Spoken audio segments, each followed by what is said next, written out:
right. So, welcome to Meet the Candidate, Scott. I'm happy to have you here. Oh, thank you. I'm happy to be here, Sulani.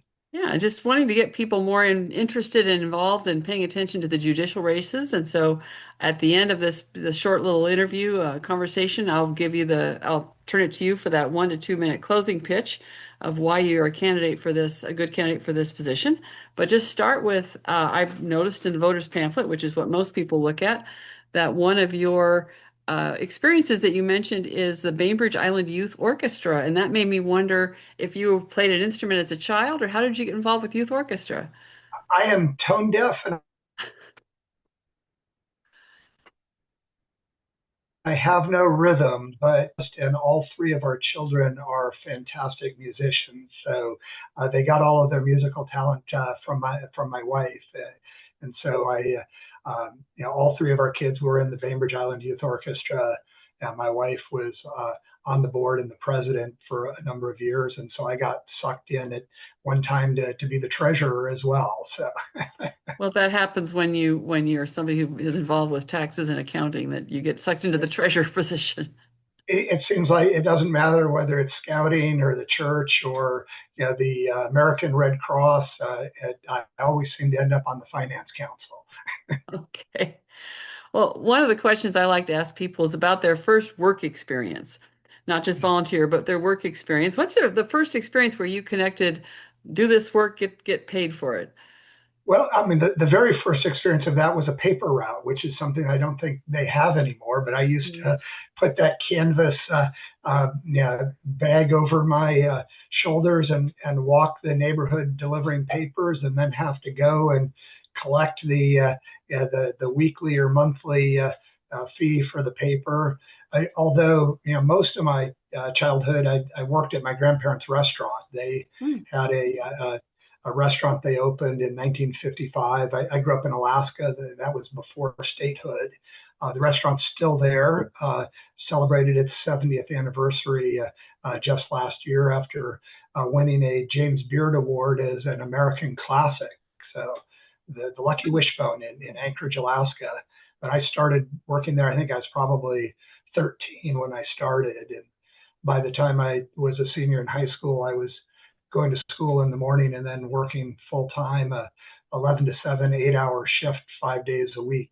So I learned how to work hard and to always look around to make sure. My grandfather was like, you should never be standing around. There's always something to do. So he instilled a strong work ethic in me. Well, that's the kind of thing that sticks with you. It does. Moving to a kind of a current events kind of question is there a book that you've read in the last year or so? Not something you had to read for work, but a book that you read for some other reason that you're interested in.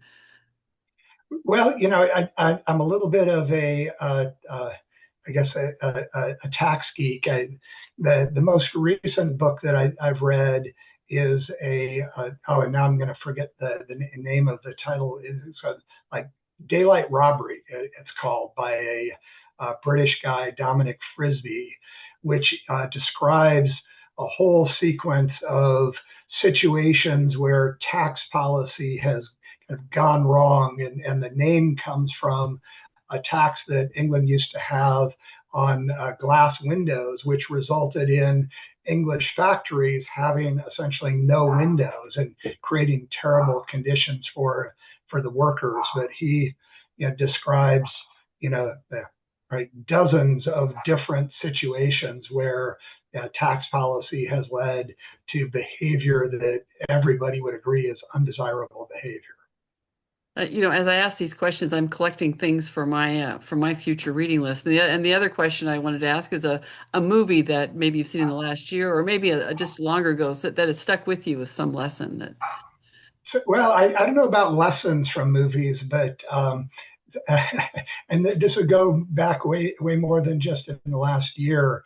The movie that would come to my mind is the animated movie Cars, Oh, and the reason is my son is currently going to college in Kansas at McPherson College, which has a bachelor's program in automotive restoration.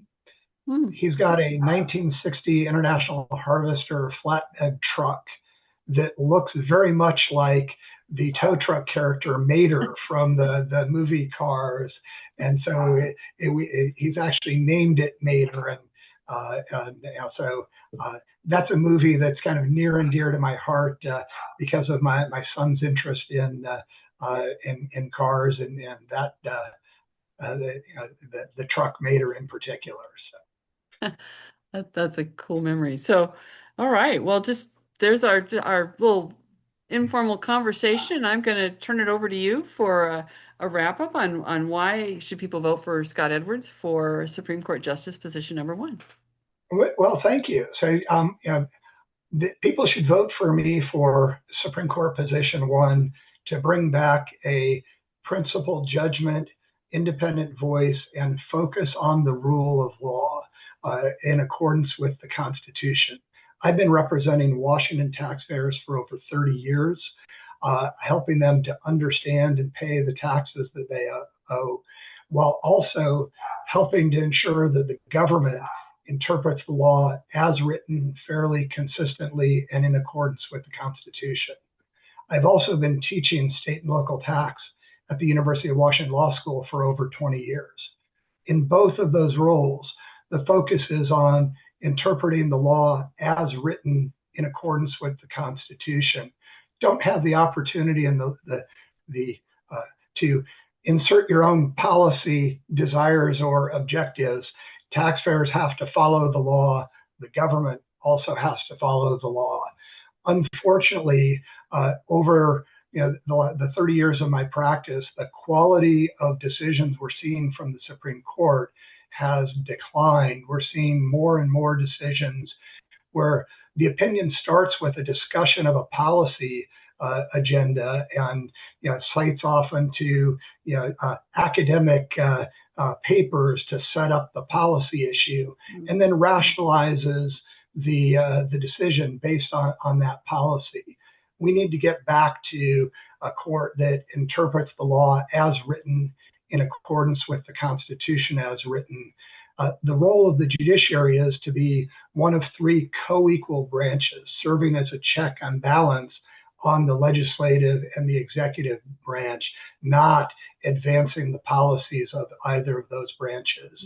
And while judges are elected in our Constitution because of concern during territorial times that appointed judges would follow the policies of the person that appoints them, we've developed a practice of judges retiring early and having the governor appoint their successor. That's why there are 5 positions on the ballot this year.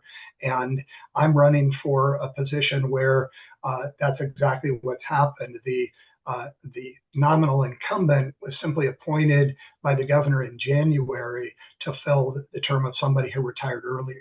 So if people want a change from the resign and appoint and get back to a court that is focused on interpreting the law as written in accordance with the Constitution as written, they should vote Scott Edwards for Supreme Court position 1. And you can find out more about me at votescottedwards.com. Okay, thank you, Scott. And I think we can wrap that up. And thank you for helping people be better voters and more informed citizens. Well, thank you. I appreciate your time today. All right.